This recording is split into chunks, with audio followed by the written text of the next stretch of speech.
Искате ли промяна в живота си? Искате ли да промените тъщата, свекървата, партньора си или детето си? Имам лоша новина. Не можете да ги промените и най-вероятно няма никаква нужда да ги променяте. До болка ни е познато, че можем да променим само себе си. И все пак изглежда, че това е нещото, което най-малко се променя. Тръгваме с нов навик, към нова цел и да продължим с промяната и се връщаме към старото. Това е така, защото старото има огромна инерция.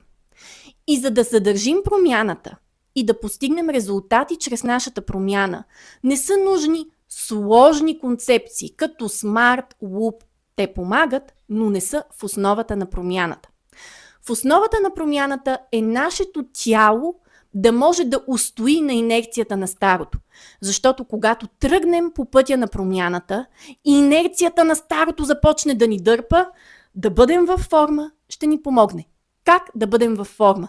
Като нито сме твърде заспали, нито сме твърде напрегнати. А именно, студен душ сутрин. Поне 15 минути кардио сутрин. От време на време дихателни упражнения през деня. Walking meditation или просто да вървим и с движението да мислим за това, какво е необходимо да придвижим в живота си. Ако искате да се промените успешно и да не останете там, където сте, започнете с тялото си. С това тялото ви да бъде във форма, за да устои на инерцията на старото и промяната да се случи.